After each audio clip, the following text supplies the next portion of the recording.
you, Jeff. I'd like to welcome everyone to the speakers series presentation run out of the Center for Criminological Research here at the University of Alberta. My name is Kevin Haggerty. I'm the interim chair of sociology.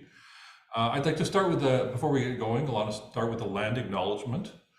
The University of Alberta acknowledges we are located on Treaty 6 territory and respects the histories, languages, and cultures of First Nations, Métis, Inuit, and First Peoples of Canada, whose presence continues to enrich our vibrant community.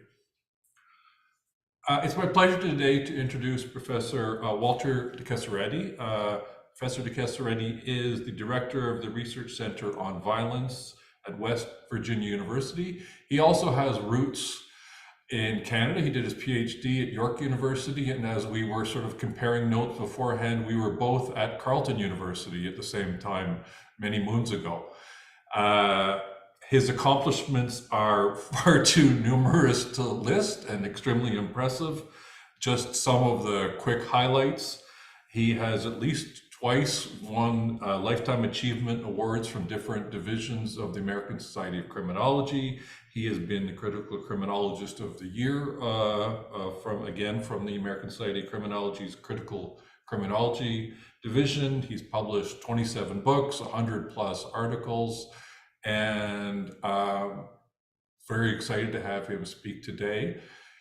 Essentially, I think he said he's going to speak for about 25, 30 minutes. You can ask questions at the end if you're on the Zoom. If you are on YouTube, certainly you can sort of type in questions to the chat, and Jeff Broussard will bring them to Dr. de Casaretti's attention. So without further ado.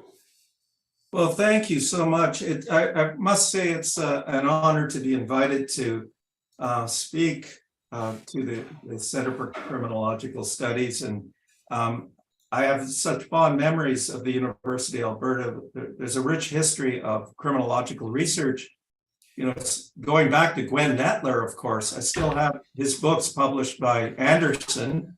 He has some incredible books on violence. And of course, John Hagan was there. And there's some also incredible sociological research that was done on youth and labor with Graham Lowe, who was at Carleton when I was there for a year. He was a visiting professor, and Harvey Cran, and of course my York University colleague Ray Morrow, Jim Hackler. So this is takes me down memory lane, and it's so good again to be connected with the University of Alberta, and also to reconnect with my Canadian colleagues and get back to the land if I want to get into my Woodstock roots. I'm going to talk about a speculative theory today. I'm going to do a critique, but I'm also going to offer a new theory. The theory that I'm going to offer, it was co-developed with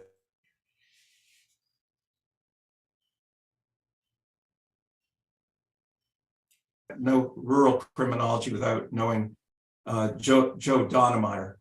And it's interesting, speculative theory. I live now in the land of abstract empiricism, and speculative theory is very rare.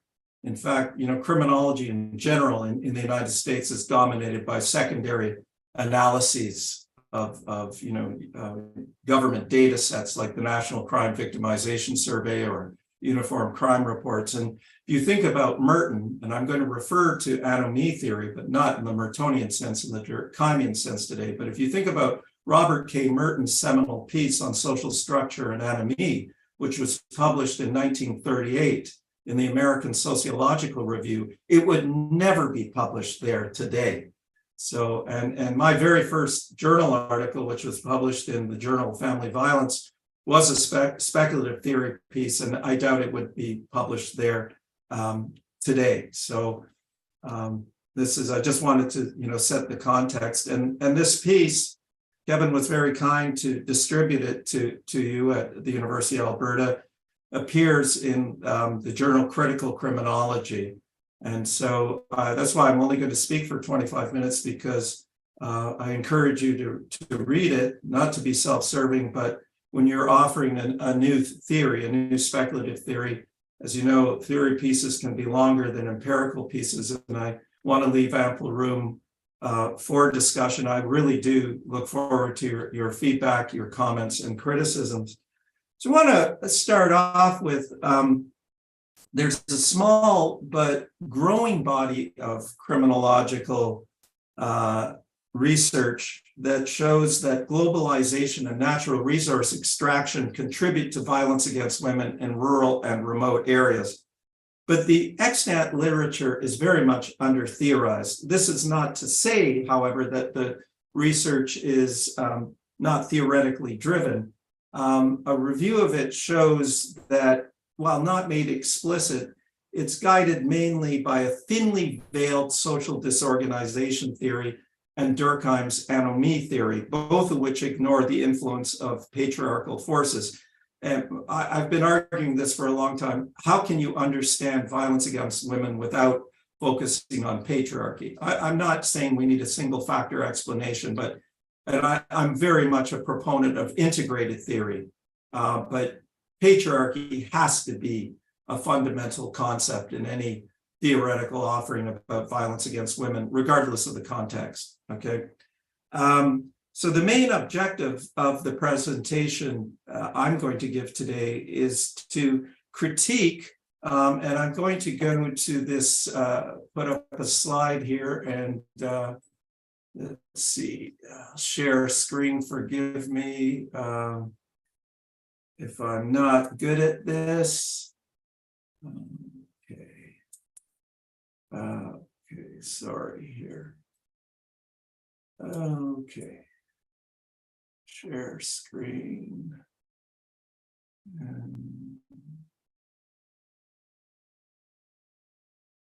Can everyone see that? I guess not. Okay. Hang on. It's not working, so I will forget that. What it is an anomie social disorganization theory of violence against women in rural and in boomtown communities. Sorry, I don't know why it's not sharing, but that's okay. And then I'll offer a different theory. I think a theory that critical criminological theory that has the potential to more effectively explain the linkage between globalization, natural resource extraction, and violence against women. When you look at the literature, and it's scarce, it's under-theorized again. Much of it comes out of Australia, although there is one Canadian book that I think you might find interesting, and it's published by the late Rick Ruddle, who just happened to pass away. It's titled Oil, Gas, and Crime, The Dark Side of the Boomtown. And much of the research that's reported in this book is derived from research in Alberta, but it's heavily theoretically driven by social disorganization theory. Now, I'm not completely trashing social disorganization theory or anomie theory. In fact, Queen's University professor Frank Pierce rightfully so points out that, in his book, The Radical Durkheim, that Durkheim identifies a set of realistic socialist goals. So, and, Durkheim's influence still is with us today, very much so. And I think you can develop a critical perspective on place-based theories such as social disorganization theory and collective efficacy theory. Although, just as a prelude to me getting into the meat of this presentation, I want you to know, I'll put my cards on the table. I have a serious problem with the old University of Chicago School and the contemporary University of Chicago School. The contemporary school, the most prominent person associated with it, who's now at Harvard, is Robert J. Sampson. And he has this binary view of urban life, this view of that there's either social disorganization or there's collective efficacy. My argument, the argument of Joseph Donnemeyer, and then we came together, is that there's no such thing as social disorganization. there's only social organization. And integral to the paper that I'm sharing with you is the concept of patriarchal social organization. Okay. All right. What we have to start off with is at the top of this anomie social disorganization theory is the concept of globalization. And indeed, natural resource extraction is rooted in suffering. Its history is soaked in suffering. And so natural resource extraction is also fueled by globalization. That is the spread of market economies to every country around the world and the exchange of goods and services throughout national borders, across national borders. And so these multinational corporations go into these different countries, including here in the United States, where I live in West Virginia. The natural resource extraction is horrific. Just a few miles from my house is Decker's Creek. It's completely orange. And there's a few miles down the road in the state of Pennsylvania, the fracking, which is just causing horrendous damage that can never be possibly repaired. And these multinational corporations are more powerful than states, really. And it's the poorer parts of the world, and West Virginia is one of the poorer parts of the world. In fact, it's the second poorest state in the union, are the most vulnerable to the corporate quest for profits. Nonetheless, you got more, prosperous countries like Canada. I think of Fort McMurray, Australia and the US. They're not immune to these large companies, seeking more iron ore, coal, and other natural resources. And therefore, it's not surprising that the bulk of the research, I should say, on the connection between natural resource extraction and various types of crime in rural and remote areas is done in those three countries. And also that's where most people can obtain funding for their work. So if we go to natural resource extraction and the damage it's done, it's not new phenomena, but these are relatively new areas of criminological inquiry. And it's interesting, we've seen this relatively new school of thought. People claim it's new, but it was developed by Mike Lynch in 1991 as green criminological scholarship. And green criminologists are identifying, the damage that's done to the environment. There is a book that's quite, relevant to my presentation today by Paul Stretsky and Michael Long and Michael Lynch. It's in my series, my Rutledge series, New Directions in Critical Criminology, The Treadmill of Crime. And they identify the following types of natural resource extraction as crimes of ecological withdrawals. That is the harvesting of timber wood, mountaintop removal, underground mining, surface mining, oil extraction, natural gas extraction, and lead, uranium, gold, and the mining of other precious metals. These folks argue that not only does natural resource extraction harm the environment, but it's also related to social disorganization. This is their argument. It's also related to social disorganization. And then, we move from the model that I'm critiquing, we move from, natural resource extraction to anomie. And the anomie that the people I'm critiquing focuses on is the concept is derived from Durkheim's rules of sociological method. So anomie, as presented in that work, is associated with social change, mostly referring to changes in economic conditions that influence changes in social and cultural condition. So an anomic economy increases egoistic behavior, to quote Durkheim, because it frees individuals from the moderating action of moral regulation, and it places the individual in a state of war with every other. Now, in Durkheim's book, Suicide, anomie refers to an agitated state of mind. induced by the fact that norms or rules that formerly regulated behavior are no longer appropriate to change circumstances. So anomie in the first usage is a characteristic feature of industrialized societies. And I won't go into great detail about that, but the traditional model found in figure 1 that's presented in my paper contends that any change from the emergence of resource-based boomtown in rural communities generates anomie in the sense that it creates new forms of social organization, often quite quickly. And I want to quote Rick Ruddle here from his book, Oil, Gas, and Crime.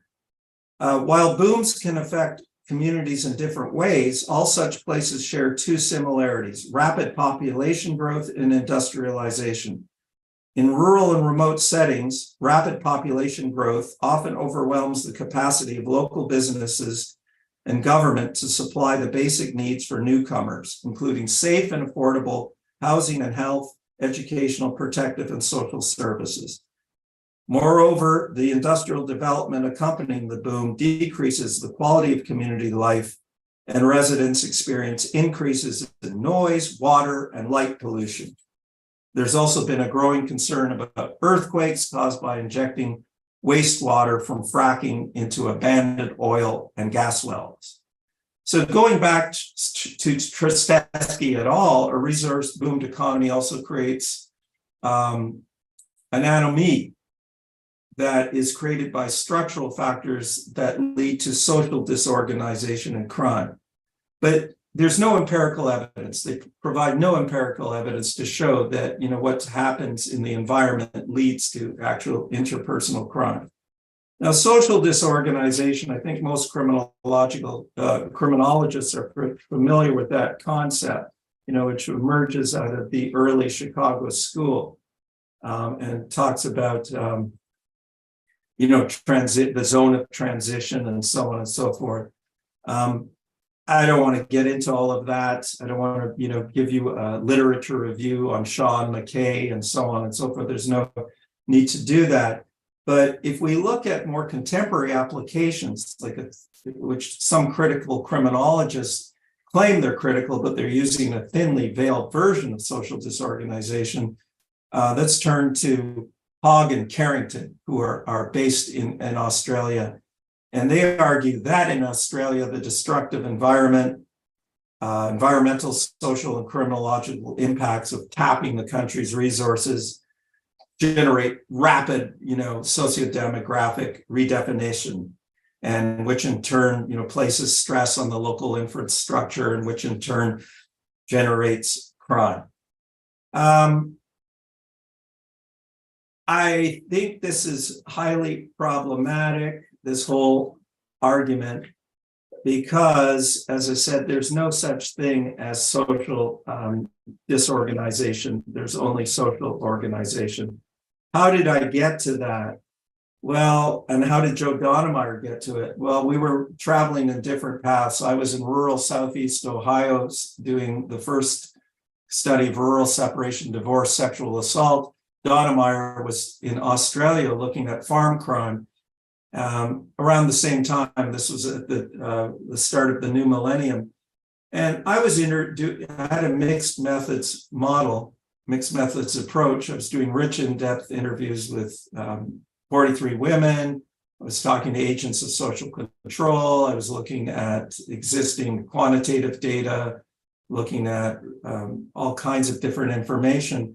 And what soon became clear to me is that the three rural communities in which I was based, they were highly organized in such a way as to try to prevent public crimes or drug crimes. And as you know, in rural America, opioid use, fentanyl, and so on. I mean, in fact, the people talk about, crack in urban settings, but in rural communities, opioid use is rampant. I mean, the people, I could take you to some rural communities in West Virginia, you just absolutely be shocked. I mean, throughout Appalachia. What I found was people were very much geared towards trying to prevent public crimes, but by simultaneously maintaining a very rigid patriarchal structure in which women should stay at home, give birth, be subservient to men. So it was a type of collective efficacy, if you will, that served the interests of patriarchal men. Also, if you think about many rural communities, especially in the United States, and if you think about, especially in light of all the news about Trump being indicted, when he was elected, it was the rural communities that really drove his election. And they were completely ignored by the Democrats too, and ignored by many progressives in general, ignored by criminologists, and ignored by sociologists in general too. In fact, criminology and sociology in general are very urban biased. These communities were quite conservative to begin with.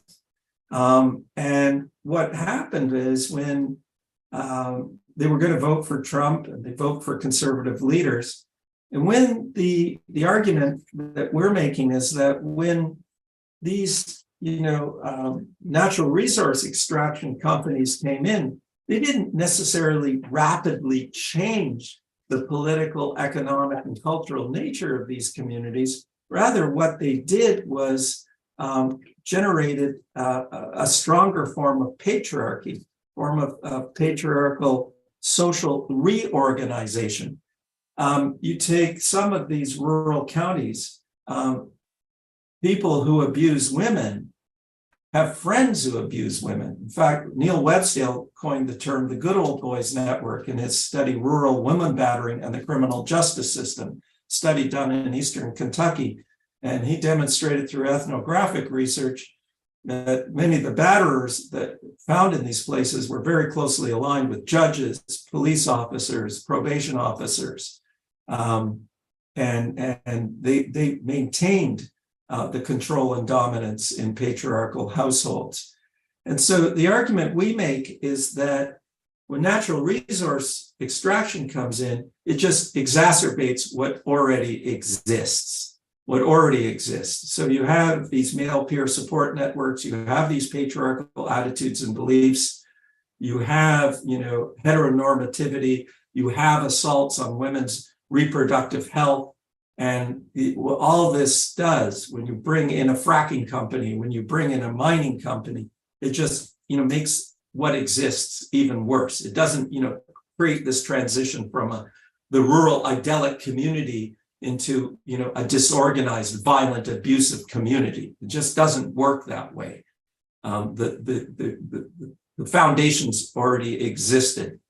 That is one of the central arguments. Now, you won't only find, the argument that there's no such thing as social disorganization. We weren't the first to coin this. In fact, it's interesting. One of Sampson's students, Venkatesh, Sudhir Venkatesh, who wrote the book American Project, which is based on his ethnographic study of the now gone Cabrini Green, which was one of the most notorious public housing projects in the south side of Chicago. What he demonstrated was that if you look very closely, and Luc Wacquant as well make this point, that if you look very closely, what may appear at first glance to be social disorganization is actually a form of social organization. Getting back to Venkatesh, what he found is that these gang members, and we should know this as good criminologists, people who engage in crime aren't doing it 24/7, okay? And many of these gang members were bringing groceries to seniors in their community. They were escorting young women throughout the communities to get where they had to go to protect them from, opposing gangs and so on and so forth. Oftentimes, gang members would be shoveling the snow of driveways and so on and so forth. So this is why some of us are arguing that collective efficacy can go both ways. Okay, it can go both ways. And I think it's important to recognize that. Going backwards a bit, if you look at rural criminology, and things are changing quite a bit, and it's interesting how we don't see as much Canadian rural criminological work as it would like, particularly given the highly rural nature of Canada. But again, place-based theories dominated the early stages of rural criminology. And in fact, if I want to go back even further, the early days of criminology in general, there was a strong emphasis on rural, and then around the 50s, things changed. But the early days of rural criminology, contemporary rural criminology, applied this urban-based theory. Now we're seeing the development of especially feminist perspectives on crime in rural, remote areas, and a reconceptualization of place-based theories like social disorganization and collective efficacy. So I kind of want to end there. It's hard to summarize this complex theory, and I apologize I didn't get to show you the two figures, but let's open this up for discussion. I think you get the gist of my argument.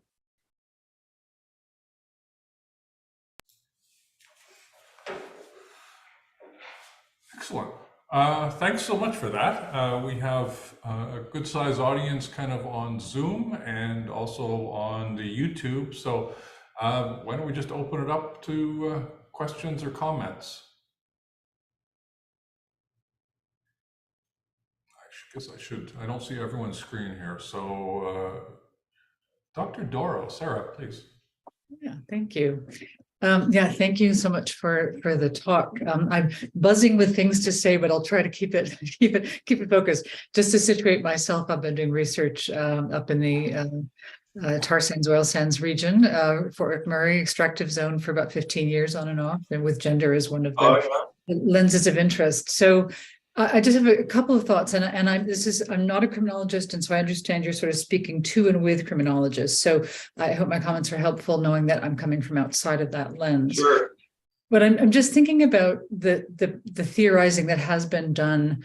I think the richest theorizing of patriarchy and gendered violence in the literature is by feminist geographers and decolonial feminism, right? So Yeah. I'm wondering if you're in conversation with that literature, and if so, how find it helpful. So that's one question or comment.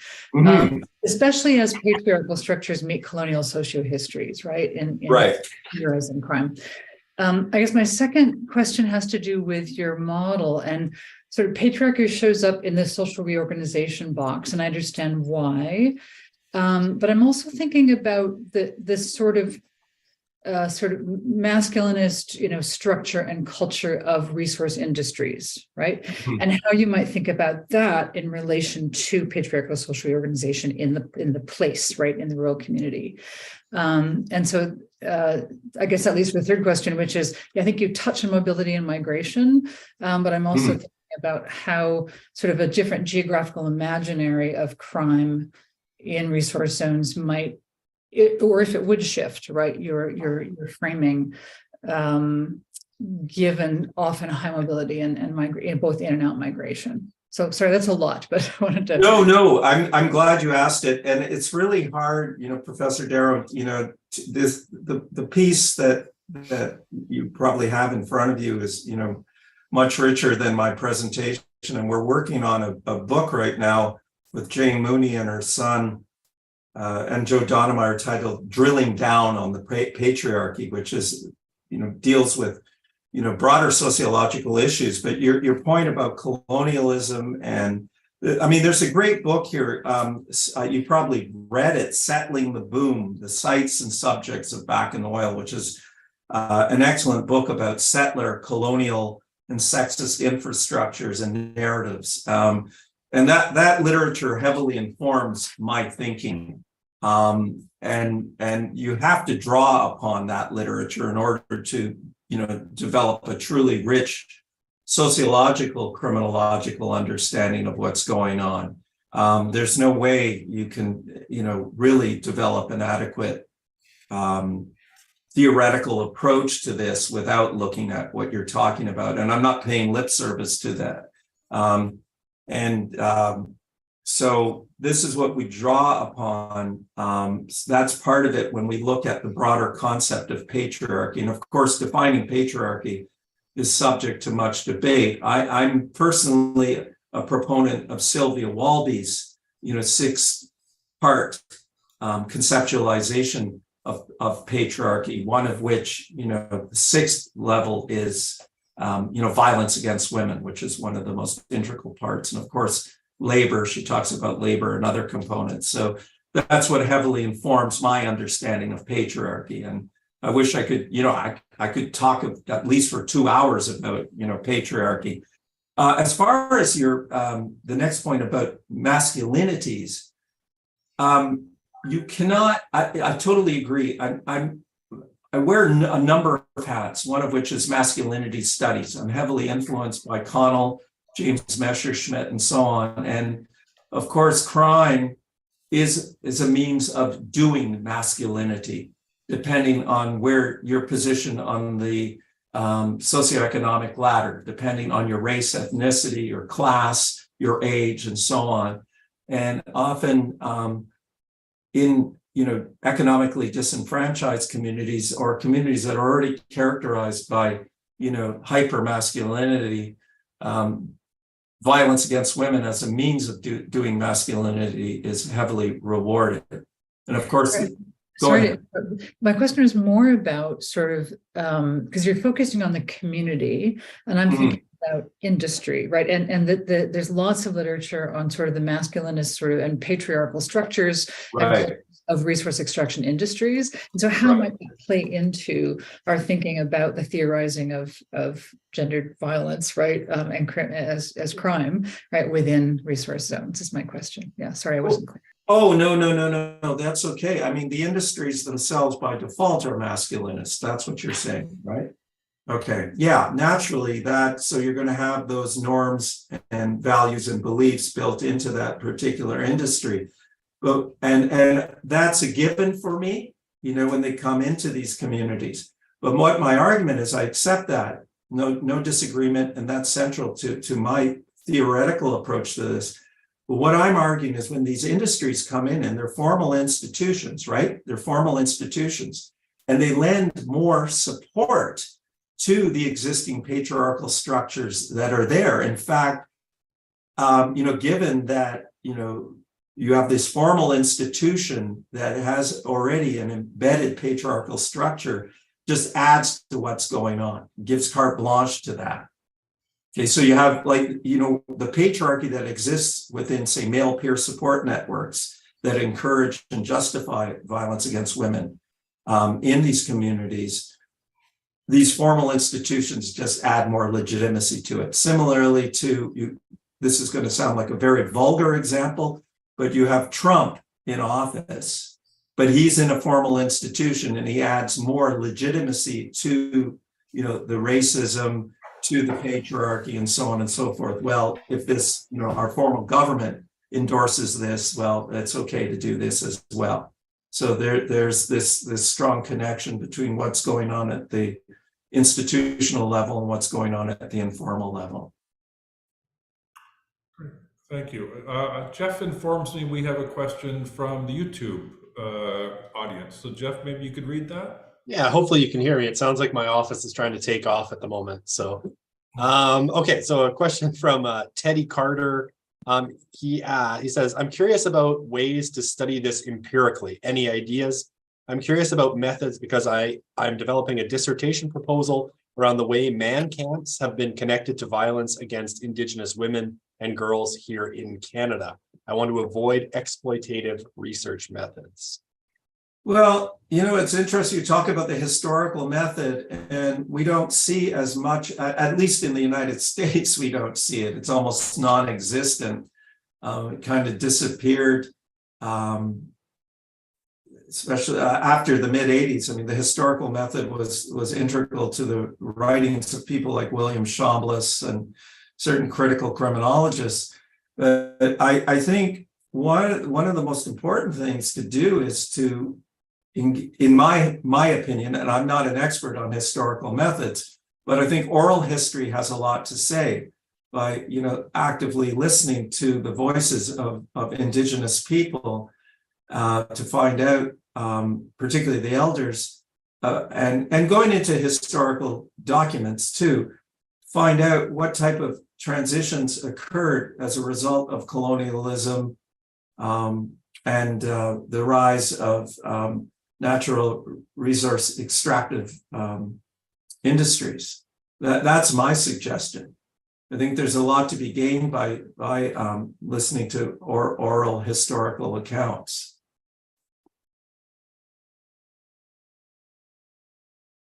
Oh, Dr. Cron has his hand up. Thanks. Hello, Walter. That was interesting and was just a piece of information for you and everybody else listening. I don't know if you remember the Canada Reads tradition on CBC Radio, where 5 celebrities will debate 5 recently published books. Well, yesterday the winning book was called Ducks. It's a graphic novel by Kate Beaton, who recounts her years working as a woman in Fort McMurray and the environmental destruction and sexism she encountered. So it was interesting hearing you talk about this and thinking about that simultaneously. Well, thank you. I'll have to get it. I'll have to get it. It's interesting, just, further to what you were saying, Harvey, and I'm a great admirer of your work. I was examining one of the books that you wrote with Graham, the outstanding book on youth, and it was widely read and cited back in late 80s. It's interesting that when I look at this body of knowledge on natural resource extraction and social problems, the bulk of it really comes out of Australia, and there's very little. In fact, when we look at rural social problems, and I do have some books and journal articles out of Canada, but there's not as much from Canada. In fact, when we look at rural violence against women, the bulk of it comes out of the research and theoretical work comes out of Australia and the US. I'm quite shocked when I wrote the book Woman Abuse in Rural Places, which was an attempt to synthesize the literature from around the world. I was just shocked at how little work has come out of Canada, just absolutely shocked. And at that time, when I was working on the book in 2020, the vast majority of the work came out of nonprofit organizations. And now there's some new work that's coming out, primarily out of social work, and it relies heavily on official data and what social workers see rather than the voices of survivors. It's mind-boggling. So maybe I can take my prerogative and ask a question. So thanks very much for that. It's interesting. I actually haven't read the paper yet because a million different reasons, but I will read it. I look forward to it. I guess the story you're telling is that these extractive industries have come in and they've made things worse. I guess just as a sociologist, I just generally have a reaction to, like, it's the same but worse. I usually say I'm interested in it's different. And I just wonder if that is a better way. And I don't know the empirical details, so I'm speaking really off the top of my head. But I wonder if it's not just it's worse, but it's different, takes you somewhere else. I'm not saying it's worse. That's the thing. The others are my colleagues who claim to have a critical criminological understanding, who I claim offer a thinly veiled social disorganization theory. They're the ones who argue it's worse. They're arguing that these are basically, I'm going to be pretty crude in my summary of it. They're arguing that these are naive, idyllic communities, and then the natural resource communities come in and just cause mayhem and turn the communities into complete disarray. I'm arguing, and you may say it's same but different, I'm arguing that as far as violence against women goes, and I can tell you for sure in the United States, because we do have conclusive evidence, and Callie Rennis and Molly Dragowitz and I were the ones who uncovered this using the National Crime Victimization Survey, that the rates of all types of intimate violence against women in the United States are higher than urban and suburban. And what we're arguing is that, getting back somewhat related to Professor Darrow's point, what we're arguing is when these institutions, these formal institutions come in, they create somewhat of a patriarchal social reorganization and just kind of amplify, if you will, or legitimate what or speed up what's actually existing there. So there's this one argument that primarily comes out of Australia with Hogg, Carrington, and others who claim that, and Rick Ruddle, I don't like to speak ill of the dead, he's a good colleague, but these companies come in and boom, the community goes into disarray. No, that's not the case.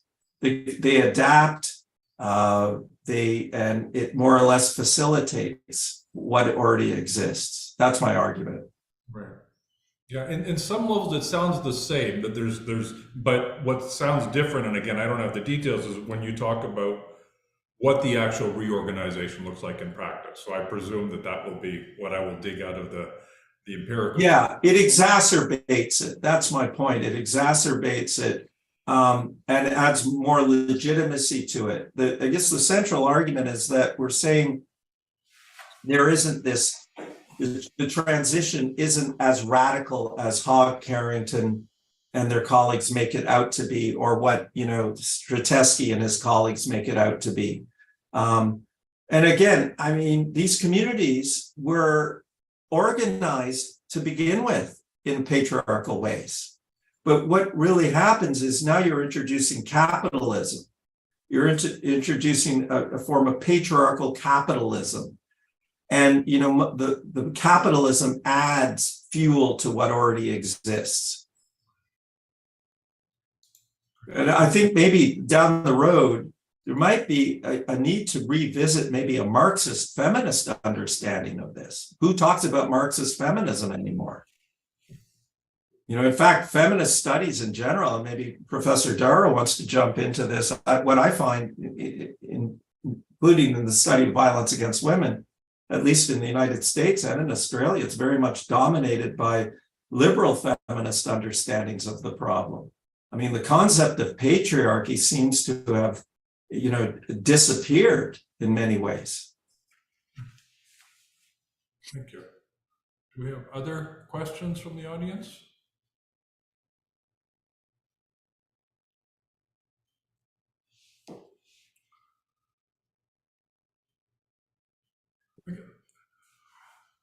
I guess I have a question, but it's not so much about your position, but it's about your characterization of some of the social disorganization folks.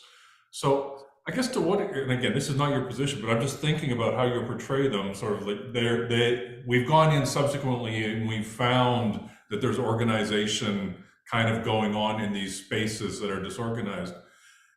Is that really a critique of the social disorganization perspective, or is it really a critique of like the assumption that there was anarchy?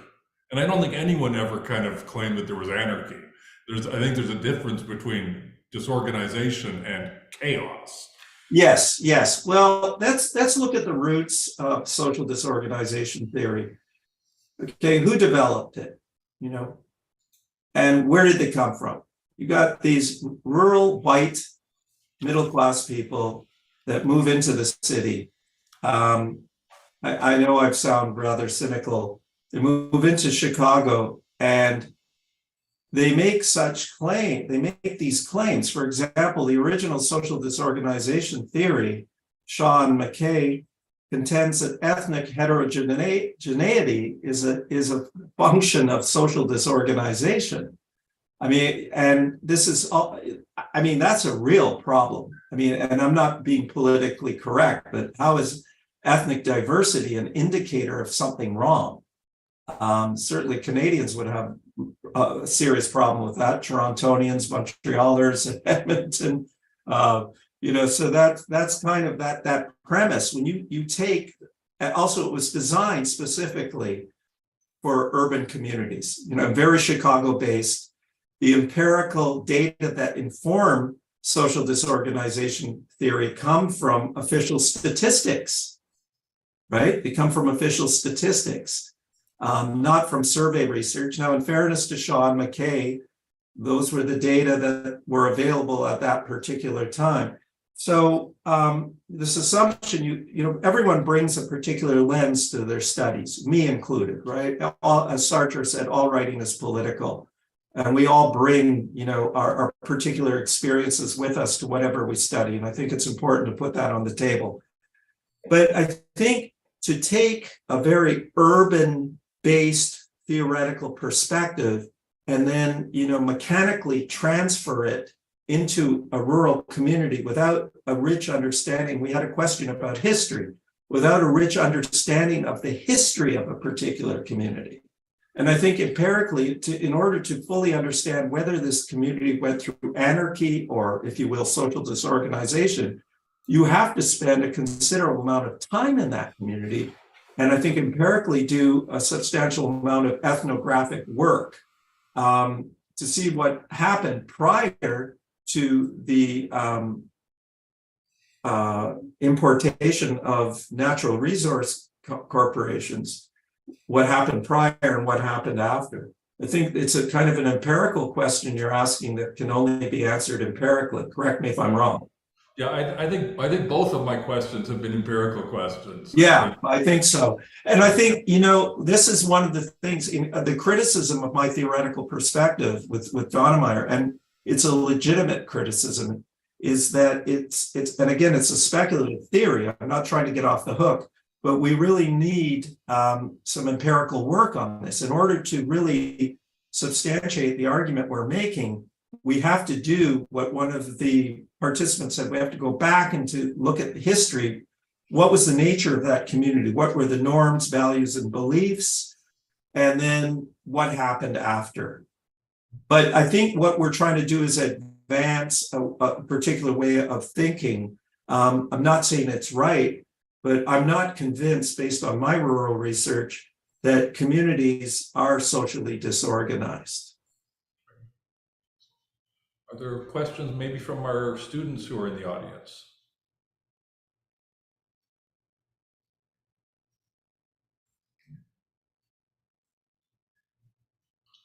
Well, I think we're coming up on time. So if there's no questions or oh, there is one, sorry. Who is that? That is Mr. Pritchard, please. Hi, Walter. How are you? I know this, man. Thank you for the acknowledgement in the paper, by the way.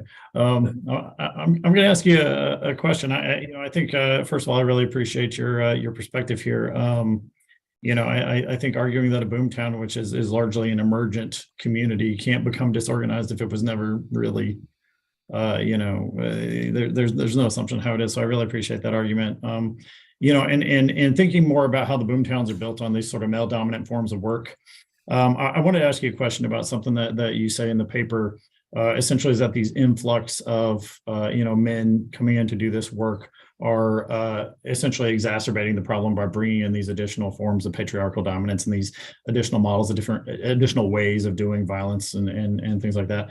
And I wanted to ask you a little bit, you mentioned anomie from the perspective of Durkheim, but I always think of, like you said at the beginning, Robert Merton, and he sort of translates anomie into strain.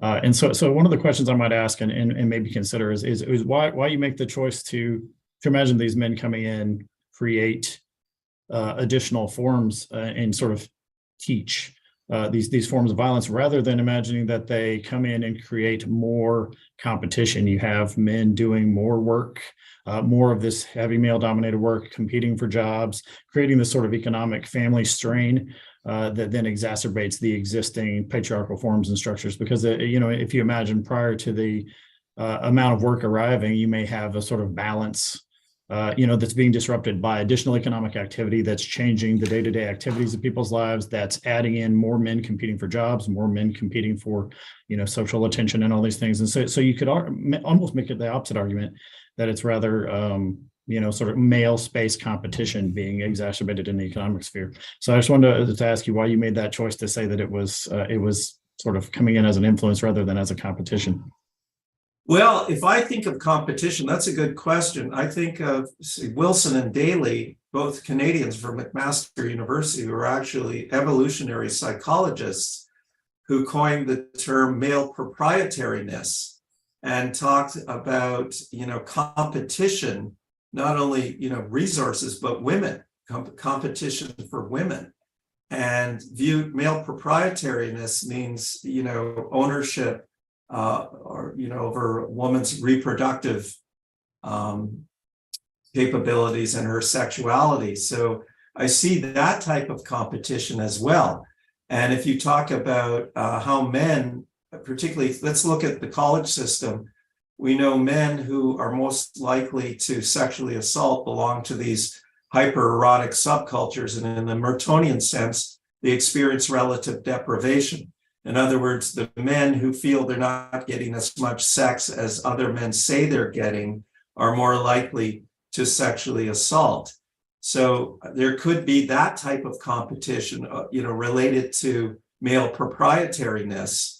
I don't think it's as much about, like, in Merton's theory, in the strict sense of the word, Cohen was the first to criticize that was very individualistic. And his theory is more about utilitarian crime, right? Theft and things like that. But this is not to say that we couldn't say that straying operates in different ways. Now, Agnew, doesn't draw upon issues of gender, but, his general straying theory looks at other forms of straying. And I think you're raising something interesting. Does this, in a Mertonian, should we look at a gendered form of Merton? I mean, right? It's interesting that, Marty Schwartz, Alberto Gadenzi, and I looked at a gendered social bond theory, where we argued, even though Hershey's theory is intrinsically conservative, very Hobbesian, but you could gender it. Could we gender a Mertonian theory? I think you're raising a good point. And maybe it's time to kind of revisit some of the classics and ask, what would these theoretical perspectives look like if we introduce gender? I don't know, maybe that's what you're saying.